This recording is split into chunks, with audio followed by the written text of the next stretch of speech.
You right. You can go. You can go. I'm sorry, it takes me a little bit of time sometimes to come up with the next question. You can go. Okay. I had told you. You listening? You finished? Take it, man. I'm sorry. Yeah.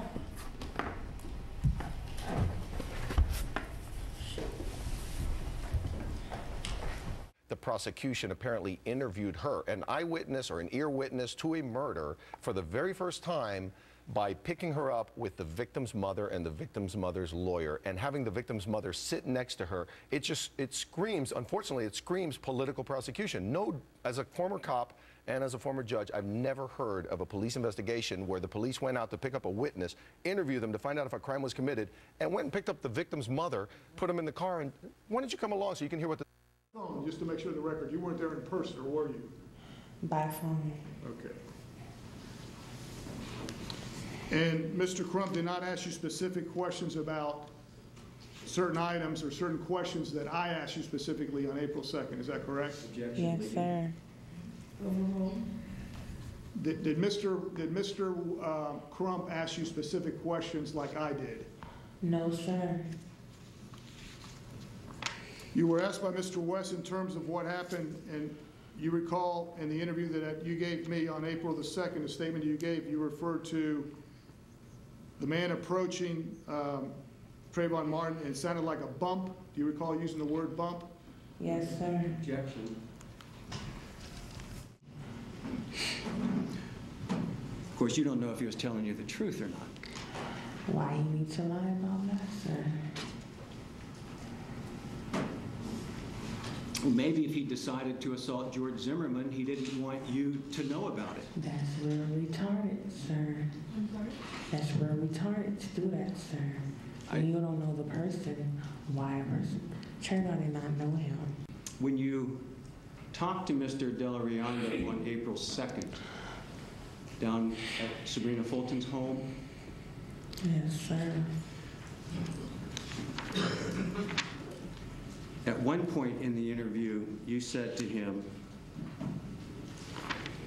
so the last thing you heard was some kind of noise like something hitting somebody. And your answer was yes. Is that correct? Yes, sir. Like something hitting somebody, correct?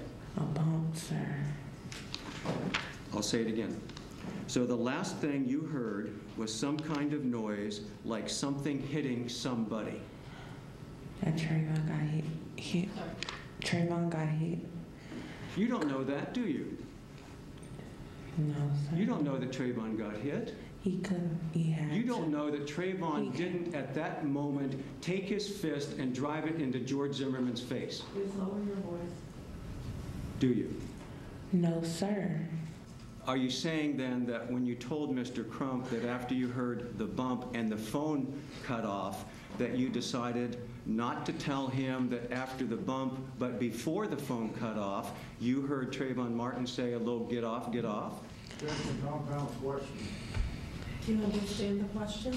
Yes, ma'am. You may answer. Like I told you from the beginning, that interview, I think it lasted like 13 minutes, I don't know, but it didn't last for that long. So I had rushed on it because I really did not want to be on the phone, sir.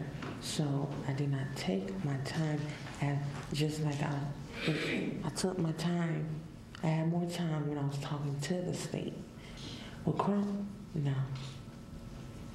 So the question is no.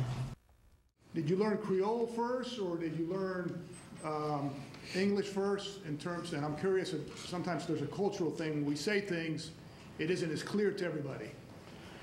Creole and Spanish. Okay. The other thing I wanted to ask you about is Mr. Delarionda said in reference to Trayvon Martin saying creepy ass cracker, and using the N-word, that people speak like that in your culture. Did you hear that? Yes, sir. Well, what culture is that where people describe other people as creepy-ass crackers? A pervert. I'm sorry? A pervert.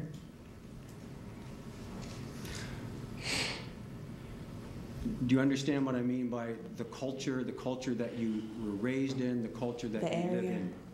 I was raised in? What you trying to say? Right.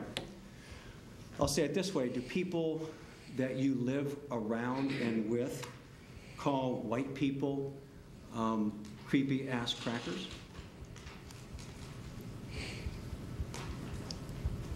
Not creepy, but cracker, yeah. So the creepy is the pervert part that you were talking about? Yeah. So forget that for a second. You're saying that in the culture that you live in your community, people there call white people crackers. Yes, sir. And do they use the N-word regularly?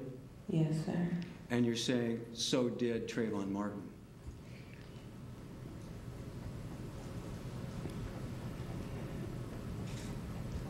Trayvon Martin referred to white people as crackers, correct?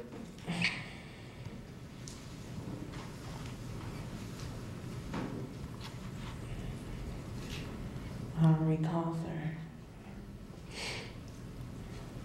Okay, thank you, nothing else. Those facts included you saying that Mr. Zimmerman said, "What you doing around here?" Yes.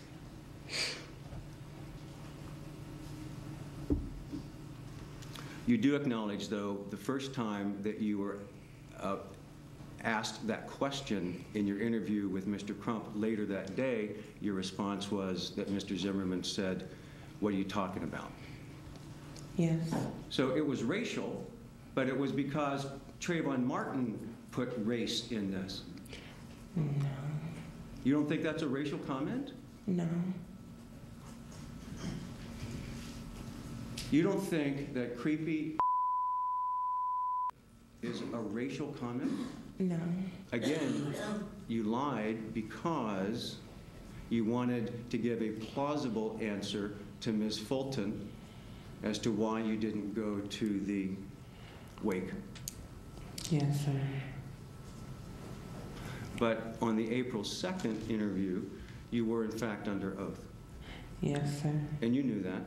Yes, sir.